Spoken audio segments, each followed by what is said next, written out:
Assalamu alaikum, this is Maria Zulfikar. Welcome you to the English news from Btv-Chattogram. Let's begin with the top stories.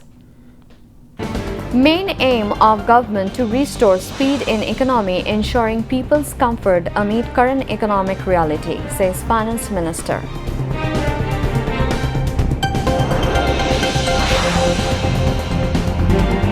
Mass people see proposed budget people-friendly and development-oriented as it aims to control inflation, increase investment and employment.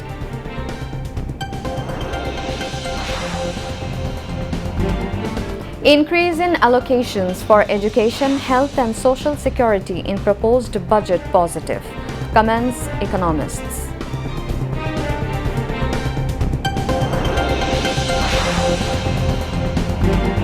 CPD applauds family cards, farmer cards and various initiatives taken for development of education, medical care, solar power and local government in budget.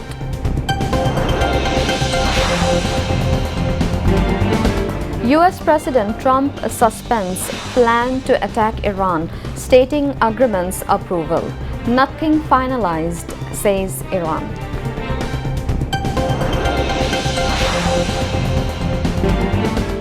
And FIFA World Cup football tournament.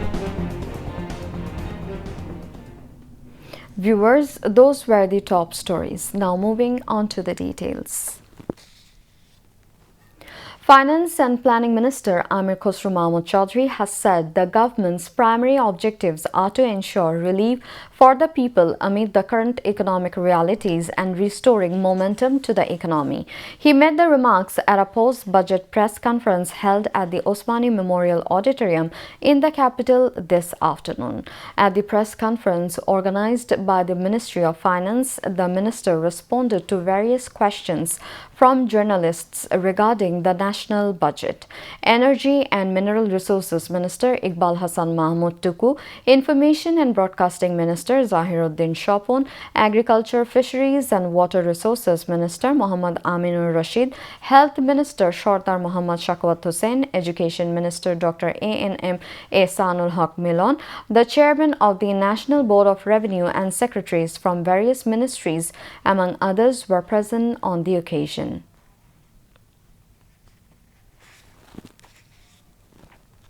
Finance Minister Amir Khosrow Mahmood Chaudhry proposed a budget of 9,38,000 crore taka for the 2026-27 fiscal year with the goals of easing the burden of inflation on citizens, creating employment through investment and business expansion, expanding social safety net programs and making the economy more productive and decentralized. People from various professions and social groups have viewed the largest budget in the country's history announced by a BNP government after nearly 19 years as a positive step. This year's budget includes a number of new initiatives across almost all key sectors, including agriculture, industry, healthcare, and education. Special emphasis has also been placed on making everyday living expenses more affordable by reducing taxes on certain essential commodities. As a result, the budget announcement has received a positive response from people across different walks of life. Farmers, workers, business people, teachers, and salaried employees alike hoped that effective implementation of the budget will further stimulate the economy and play a meaningful role in improving the standard of living of ordinary citizens. The government announced the largest budget in the country's history, totaling nearly 9,38,000 crore taka. The key objectives are to steer the economy back towards growth, curb inflation and increase employment opportunities.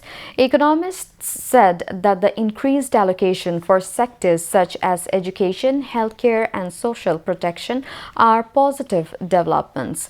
However, they stressed that simple increasing allocation is not enough. Efficiency in project implementation must also be ensured. They further noted that the government must pay special attention to controlling inflation. According to them, reforms in the rank sector, the tax system, and public financial management will be essential for the sustainable recovery of the economy. Economists also identified revenue collection as the biggest challenge of the proposed budget. The country's tax to GDP ratio remains among the lowest in South Asia. Therefore, they argued that the focus should not only be on increasing tax rates, but also on modernizing the tax administration and expanding the tax base.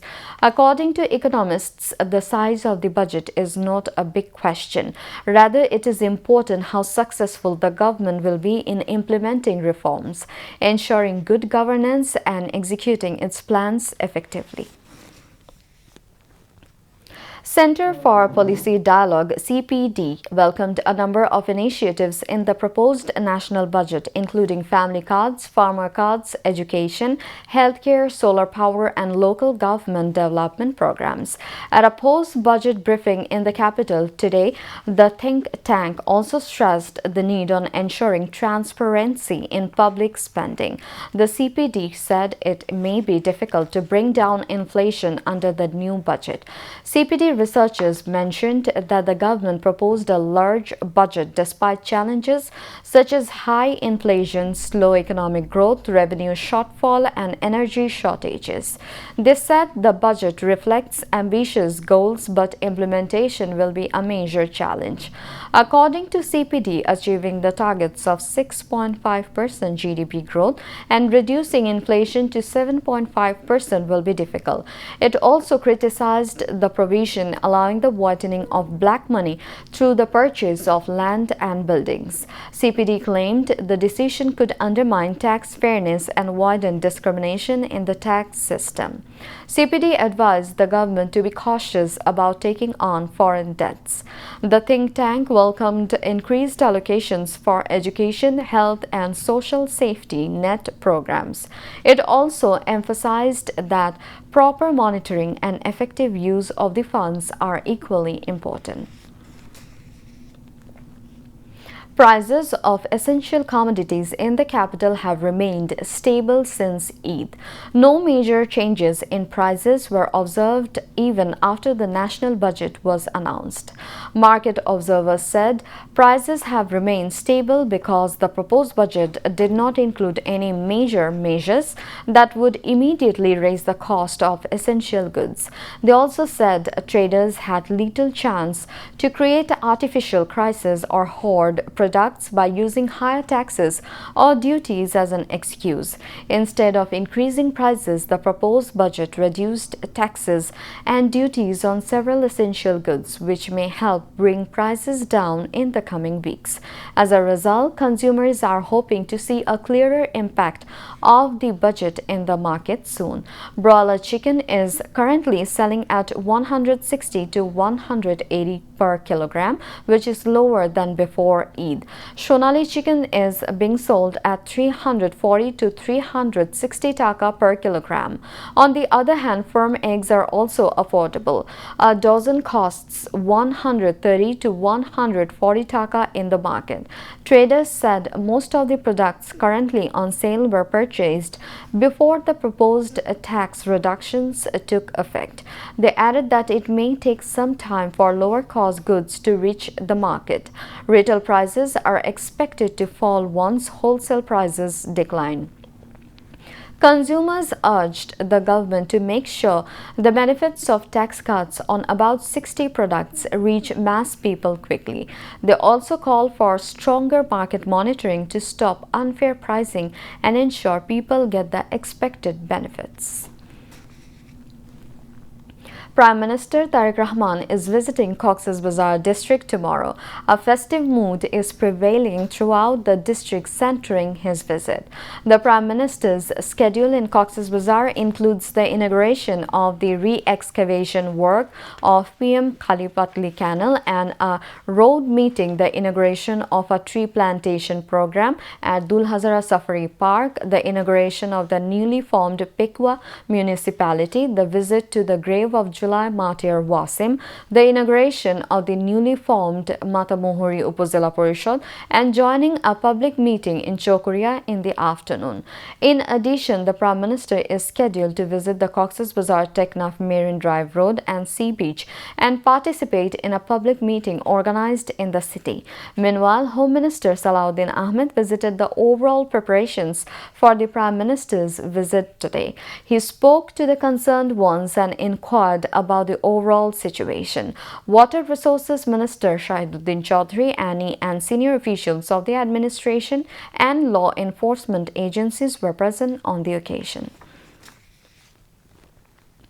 Mohammad Shariful Alam, State Minister for Textiles and Jute, and Barrister Mir Mohammad Hilaluddin MP, State Minister for Land and Chittagong Hill Tracts, visited various points of the world's longest sea beach, Cox's Bazar, led by State Minister for Civil Aviation and Tourism, Rashiduzzaman Millat MP today.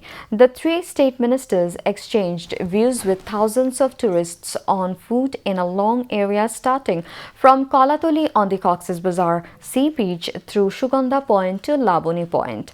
They wanted to know about the facilities and difficulties and safety of tourists from all walks of life, including women and children and elderly tourists. At this time, the tourists expressed satisfaction with the overall management, including beach management and security. They urged the state ministers to continue the current management of the sea beach and increase more modern facilities. In response, the state minister in charge of the Ministry of Tourism, Rashiduzzaman Millat MP, said that under the leadership of the Prime Minister Tariq Rahman, Cox's Bazar will be made a tourism hub in the upcoming days, and all other tourist centers in Bangladesh will be made tourist-friendly with the establishment of state-of-the-art hotels and motels. The Director of the Ministry of Tourism, Superintendent of the Tourist Police, and senior officials and local dignitaries were present on the occasion. Now, international news.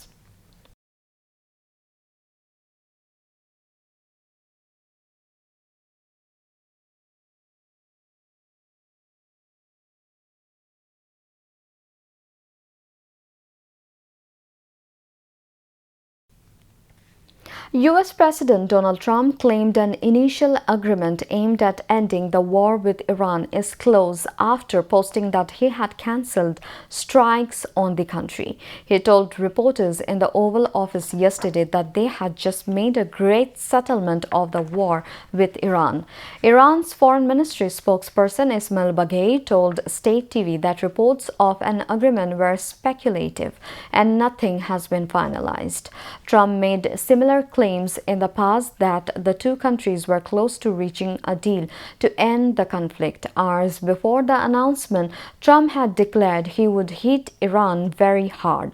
The US and Israel launched wide-ranging strikes on Iran on 28 February. Iran responded by attacking Israel and US allied states in the Gulf and effectively closing the Strait of Hormuz, a key shipping route for the world's oil and liquefied natural gas. Despite having agreed a ceasefire in April, the US and Iran have exchanged intermittent fire, including 2 rounds of tit-for-tat strikes this week. At the same time, Trump also repeatedly talked up the prospects of a deal with Iran. Talking to reporters, Trump said they had a deal that Iran would never have a nuclear weapon, which had been the whole purpose of what they had to go through to get that. So it's a very big thing. Thailand's Princess Vajrakiti Abha, who has been in a coma for more than 3 years, has passed away. She was 47. The Thai royal household announced this. She collapsed in December 2022 while taking exercise. Her doctors attributed it to a severely irregular heartbeat caused by a mycoplasma infection in her heart. With her death, the Thai royal family has lost its most visibly accomplished member and someone who might have played a pivotal role in an as yet unclear succession. children. She was the eldest of King Vajiralongkorn's 7 children, born on 7 December 1978 to his first wife and cousin Princess Soamsawali. She trained as a lawyer, getting 2 postgraduate degrees from Cornell University in the U.S. She worked briefly at the Thai mission to the United Nations in New York before returning to Thailand to work in the Attorney General's office in Bangkok. Back to national news. City Mayor Dr. Shadat Sen said utmost importance is being given to ensuring that rainwater does not accumulate anywhere to ensure the normal life of the city residents in Chattogram. He said this while visiting various areas of the city today. The mayor visited important roads, canals and waterlogging prone areas of the city and gave necessary instructions to the concerned officials to keep the water drainage system effective. He said that the employees of the city corporation's conservation and engineering department are working round the clock at the field level and working hard to keep the water flow in canals, drains and sewerage normal. The mayor directed the concerned officials to regularly monitor the waterlogging prone areas, remove obstacles quickly and take immediate action if any obstacle is created in the water flow.